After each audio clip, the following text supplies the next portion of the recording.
Okay, I recently made a video on how to, well, let me show you what, there's a problem here that we had uh, with Yahoo Finance. Let me go to Yahoo Finance real quick.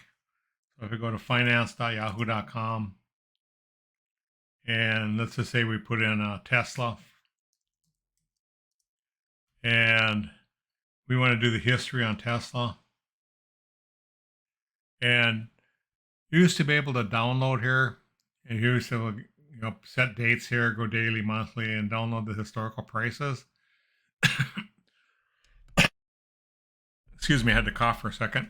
Um, and mainly people want this adjusted close. This is one of the few places you can get adjusted close. Um, so anyway, oh, by the way, Tesla's going up today. By the way, this video probably will only be good for so long. This is June 16th, 2025, because Yahoo has us behind a paywall.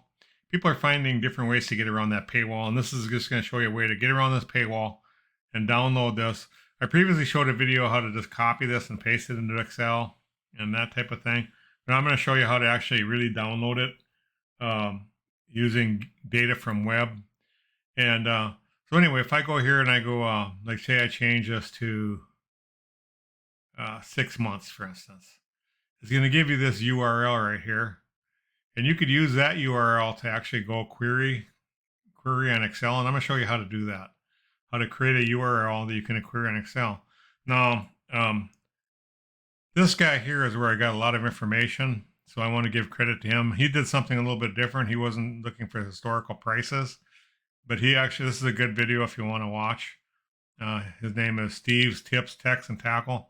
And this video and another video, a video where I got good information that showed me how to do this. He showed me a lot of very good information. So I recommend checking that video out too.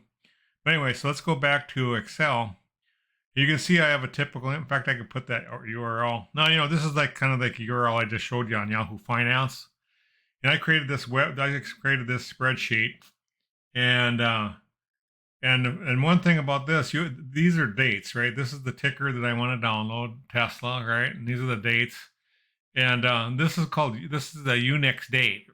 So I know how to put this date in. And what I did, I created this formula right here on the right, and that's how you change this date into a Unix date.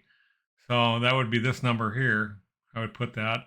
And then an ending date would be this number here. I put that, and then that's all you have to do is just replace this with your ticker. Put this with your Unix start date, and this is the Unix end date. And then you can query it. Now, there's a little couple tricks to querying it. So just let me show you how to do this now. This spreadsheet here, I'll try to, I don't know how I can give this to you. You probably copy me. I'll try to put a place in the description where you can download this file.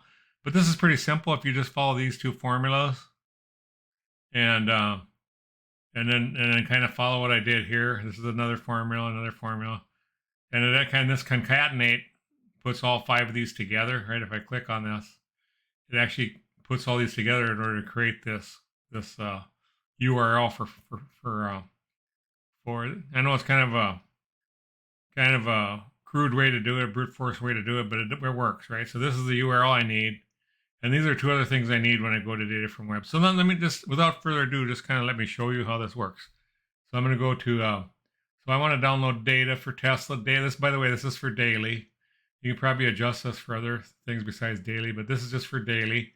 So I want Tesla from June 6th, June 12th. Today's the 13th, so I did the day before. Hopefully we can get yesterday because the market hasn't closed yet for today. So I'm just going to go ahead a year ago yesterday and up to yesterday.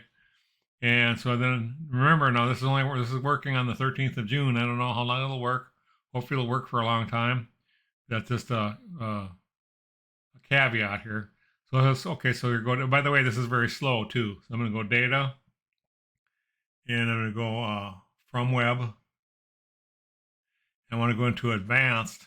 Well, before I do that, these are the 3 things I'm going to need, right? So this is the URL I created by putting these 3 things in, and Excel automatically cranks this out for me. I also need this and this. So I'm going to go Control C here, and I'm going to go Control C here, and Control C here. So I have all those three on my clipboard before I go in. Then I'm going to go from web. I want to go to advanced and go OK. And for the URL, now I'm going to go window, the window key, and then whoops, escape. I'm going to go window V, and it gives me a choice. Gives me a choice of which ones I want. So this one's going to be this URL. And then here I'm going to go window V. I want user agent. And here I'm going to go window V. And I want this out of my clipboard. So since I put all three of those clipboard, window V allows me to access the history of my clipboard. And okay, what's it doing here? It doesn't like.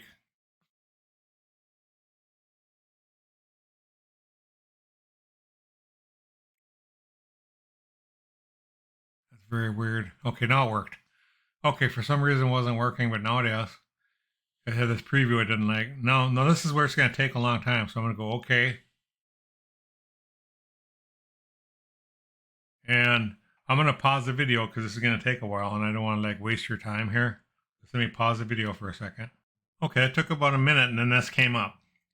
And then what I'm going to do, I'm going to go to table one. And what I'm going to do is I'm going to, instead of just importing this, this is a preview of what I'm going to get, right? So instead of just importing this whole data, this whole table, I'm going to go transform data. And then what I'm going to do is I'm going to click, I don't need open, and I'm going to hold down control. I don't need the high, I don't need the low.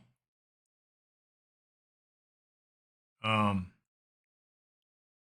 that again. So open, hold down control, click that, click that, click that. All I wanted is adjusted close, adjusted for splits and dev. I don't want the volume either. So I'm going to go ahead and remove those columns. So now I have the date and adjusted close. And then I'm going to go close and load. Now I'm going to pause the video again because it's going to take a second too.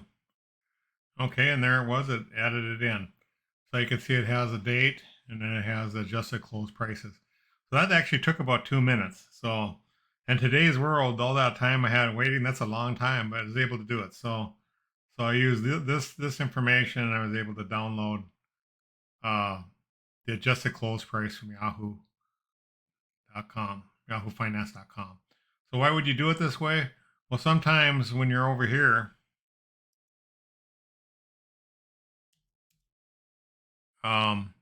sometimes this list, it has more than one page, right? And then you have to go back and forth and you'd have to like highlight this. Like I said, I showed another video where you can just highlight all this. This is probably the way I do it. It was just a real short amount of data. I would just right click and go copy, and then I would paste it into Excel. Like I said, there's another video. I'll try to put the link up here for that video if you want to see how to do it that way. Okay. So that's it for this video. Hopefully that's helpful. I thought it was kind of interesting, and I thought I'd share it with you because I thought it was an interesting way to download the prices, get around the Yahoo paywall. Because remember, in Yahoo, if I actually want to go get this privilege, it's going to cost me. It looks like the $40 a month allows you to download historical data as CSV.